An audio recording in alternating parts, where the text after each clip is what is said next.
Here we go. Okay.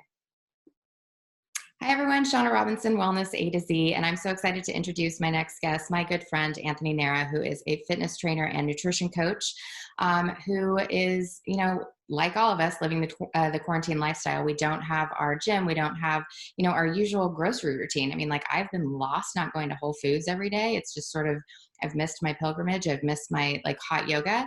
So I wanted to talk to Anthony about what he's doing, what his non-negotiables are right now, how he got started in this whole business, and some tips that he can give to us for, to keep healthy and well during this time. So thank you so much for joining. Thank you for having me. Of course, I wouldn't dream of not having you. So you're a wealth of information, but how did you get started in this whole business? I mean, fitness coaching, nutrition, how did that all, come to be? Well, I kind of always wanted to be in this field. I was always attracted to working out and fitness and kind of wanting to guide others through that. When I was younger, growing up in the 90s, there was kind of this idea, or at least I had this idea that trainers were meatheads and nutritionists were kind of like hippie types, and you couldn't really make a legit career out of it. So I went another direction and I did website stuff and technology, and I was just really unhappy. And I finally just realized this is really what I want to do, and I'm gonna go for it. And that was around 2002 or 2003. So I just got a job in a gym, just kind of a basic racking weights and doing the basic stuff, and just really kind of built from there. And I kind of focused on just building relationships with people and building as much knowledge as I could, and just kind of grew from there and have developed a clientele and a following. That's amazing. And so, I mean, pre-COVID times, you were working in a gym in New York, but you were also seeing clients online, correct? Correct. Yeah. Yeah, that's amazing. So what sort of things were you doing? What were your non-negotiables before, and what have you carried with you into, our quarantine COVID times? Well, they haven't really, the core of it hasn't changed a lot, which has been good. I mean, they may not look exactly the same, but my non-negotiables, I would say, are sleep, for sure, 8 hours of sleep. That hasn't changed at all. And it's actually easier now. And I think a lot of people would say this because you're not racing to the train or to get to, you know what I mean? There's a little more free time and less stress, or at least less physical stress for people. So sleep is the number one. Kind of eating well, eating healthy. And that has a really broad definition. But for me, that means I like to eat breakfast, and I know there's a lot of debate on that topic, but I like to eat a breakfast, a good, not Frosted Flakes either, something that's a good foundational meal. I like to cook. Basically just a healthy day of eating, whatever that looks like for you. That's one of my non-negotiables. And the other main big one is some kind of movement, usually a strength training based movement. So how those other two, the nutrition and the movement aspect of it, the way those have really changed is obviously how you procure your food is different now.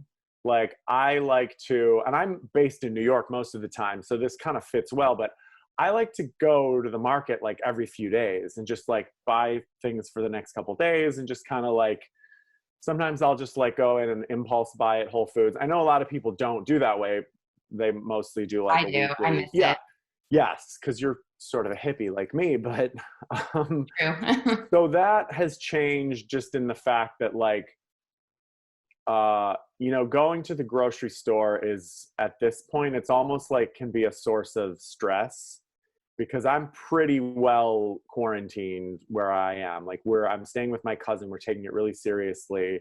And then going to the store, which is always something that I've really enjoyed doing. Now it's I have to be all wrapped up, and I have this mask and it keeps falling down, and I have to touch my face to pull it back up. And it's all these things. So getting the food is a little more, can be stressful, but it's a lot more. I mean, I cook most of the time, but there's no running to the restaurant or popping into Chipotle or some equally gross but good place that I would do. So I guess you could say this is a little bit of an improvement.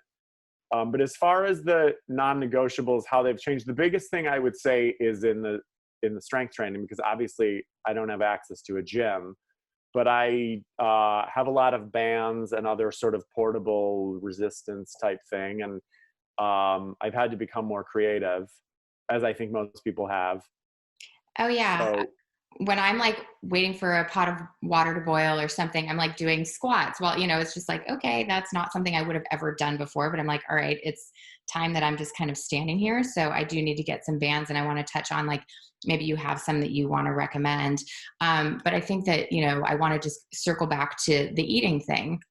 And, there's a lot of us that are struggling with this. Like, I used to go to Whole Foods literally like every day, and I'm struggling with that. Now it's like I'm ordering grocery delivery. So I'm also, sort of at the mercy of what people are picking, because that source of stress going to the grocery store was actually, I was like, you know what?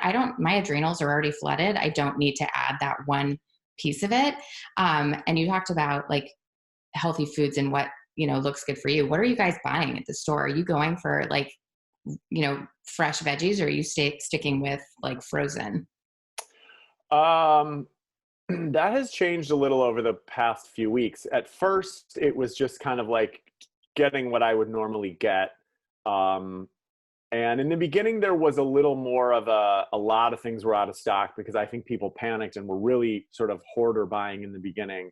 But as I've never been a big fan of frozen food, and I'm still not really. Wow. But I am getting a little bit of that just because of the convenience of some of it. But, mostly it's like a lot of meat. I mean, not like a lot of meat, but like, beef and chicken and turkey are kind of because that seems to be, at least where we shop, that's one thing that's fully stocked every time. I don't know if everyone's experiencing that. Yeah, we are. I mean, as you know, I started eating meat again after 10 years, and that is something, and I feel better, and that's a whole separate topic. Ferritin level was low, but yeah, that seems to be not totally like, depleted. Whereas like toilet paper, on the other hand, we're good with that. But, it's like you walk down the frozen food aisle, or even just the frozen veggies, and it's totally crazy. And I'm still buying fresh, and I'll just like blanch and shock stuff and put it in the freezer for later, which is still, I wouldn't do that even normally. I like fresh, but, yeah, it's a totally different way to shop. It's it's weird. It's totally weird. Yeah, it's totally crazy. And I love that you're a breakfast person, because I intermittent fast every once in a while. So what are your thoughts on that? I know that that's kind of off topic, but I'm curious.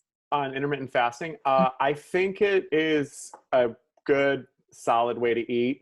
I actually did a lot of, when I was in grad school for physiology and sports nutrition, I did a lot of research on meal timing and intermittent fasting. There are no like magical benefits. There's no secret science to it. I think in terms of like weight loss, it can be really effective in creating a caloric deficit, and that's kind of why it works. But there's no like big physiological, it's not some kind of weight loss secret. I think if you are trying to be on like a weight loss, fat loss program, it can be really effective because you're eating less, and then it allows you, a lot of times where people go off the rails is dinner and after dinner. So if you start the day with a big deficit, you're not causing as much damage later in the day.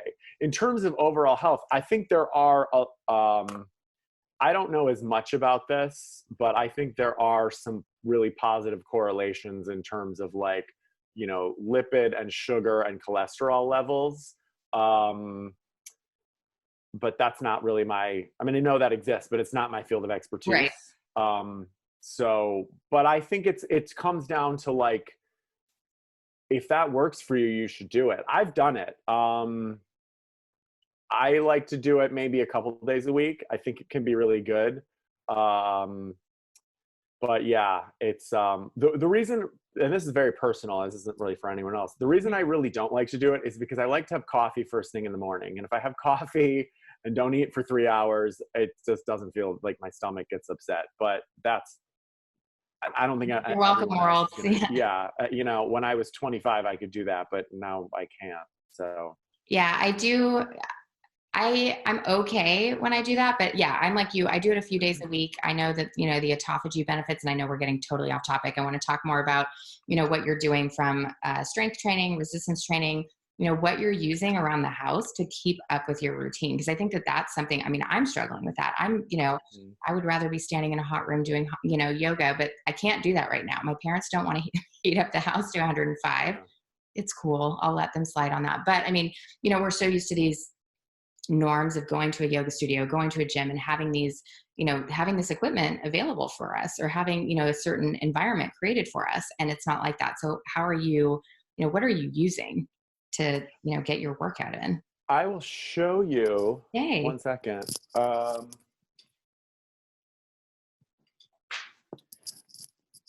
I'm doing a lot of body weight work, which is always good. There's always, I mean, look at like gymnasts and a lot of like calisthenics people have like really incredible bodies with like no external resistance other than gravity.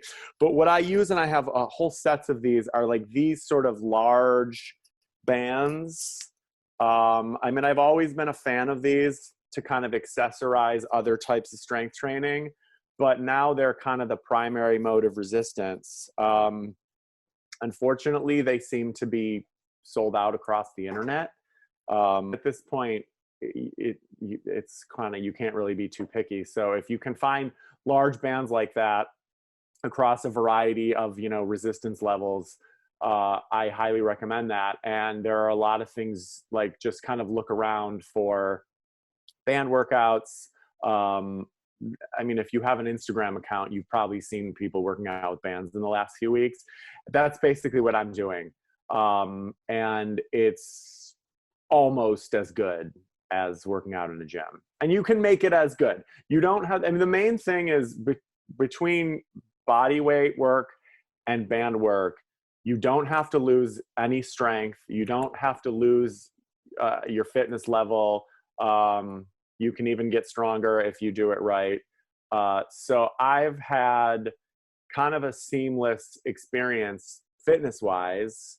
And a lot of the people that I coach who really got out in front of it have had the same experience. Just kind of, it's like we switched modalities, but the overall, trend of them being in shape and having good workouts has been the same. That's awesome. I definitely need to buy some of those, because I've definitely seen a lot of people and I'm getting a little jealous. For body weight workouts, what sort of things, I do plank, which is, definitely Yeah. uses your body weight, but are there other exercises that people can be doing at home that use just their body weight? Plank, I mean, there's kind of the classics. Push-ups, I've never run out of style. Body weight squats, glute bridges, hinging, step ups, like using the stairs is a really great thing. I'm really into hill sprints right now. Like where I am, there are some hills around here that you can just kind of run up the hill, sprint as fast as you can. I mean, obviously you have to be in like decent enough shape and not have like knee or hip problems. But just kind of the basics that we sort of all know. And a lot of those things, people don't do push-ups when they have a set of dumbbells. Like it's just kind of the basic body weight stuff gets sort of kicked to the curb. And this is a good reminder that it really does work.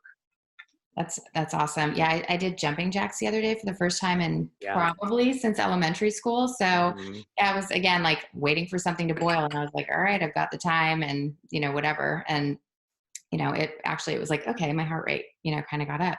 All right. Yeah, they're effective. They are effective. I'm like, all right. So who knew back in, PE and elementary school, we were, kind of learning what we're doing here in quarantine chic time.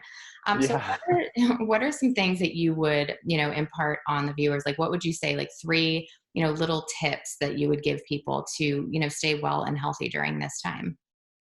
I would say focus on uh, some kind of movement. Even if you don't want to do push-ups or run up and down the stairs or buy a set of bands, even if you thought everything I just said was BS, like get some kind of movement. Like go for a walk. Obviously avoid people if you can't, you know what I mean? Like stay distant, but get outside, move around. Don't just like fall into a hole on the couch, because that's not going to help you out. You know, this is a real opportunity to like slow down and, you know, de-stress. And I would say that's the second thing, is to really take advantage of that. Like, just like slow down. Like, yeah, it sucks and it's crazy. Like we can't work and can't do the same things, but it's an opportunity to just kind of like live a slower pace of life for a while and, you know, see how that feels. And I think the other thing is just to really focus on like relationships, because that, when we're running at 1,000,000 miles a minute, like most of us are all the time, like that can be what suffers. So, you know, just focus on relationships, checking with people, talk to old friends you might not necessarily do. And it's kind of what I've been doing, you know, talking on the phone more, which I normally get. My tolerance for phone conversations has lessened and lessened. And now it's like, okay, let's get back into the old art of having a good phone call. And all the like Zoom and FaceTime and House Party and all the like millions of apps that are out there to see people like this, like really take advantage of that and just kind of take your time and have conversations. Those are the three things that I'm really getting out of this that are sort of my silver linings. Yeah, I love that. I do too. I think that, you know, I don't love what's going on, which I've said over and over in pretty much all of these interviews. I don't love what's going on and why we're forced to slow down, but I think that there is purpose behind it. Like you know, one of the things that I talk to people about is their stress management and how their adrenals are just so flooded. Now it's like, okay, everybody's like, it's time to reset and just kind of go inward and get grounded. And I love the, you know, the relationships and rebuilding relationships and just nurturing, you know, the relationships that we have with people that we may not talk to all the time. Yeah. I'm not a phone person either, but I mean, I am so grateful that this is happening now when we have these apps and, you know, we're able to actually see people and not just, you know, the people that we're quarantining with. Well, thank you so much. Where can people find you? Instagram, website, Facebook, any of the above? My Instagram is Anthony Nehra, Nehra. My website is nycfit.com. And yeah, I have a lot of articles and content on the site. And I would love to, yeah, if you have any questions about anything I've said, just reach out, DM me on Instagram, or you can use the contact form on the website. Awesome. I'll include all of that in the comment section as well. So sleep, eating healthy, you know, nurturing relationships. I love that. I think it's all wonderful, sage advice. Thank you so much for your time. Thanks sorry that I mean, even if I were in LA, we wouldn't even be able to hang out, which I know. sucks. But you know, next time, or you know, hopefully soon, we'll all be able to, you know, get together again. But thank you so much for joining me today, and I will see you all later. Thank you.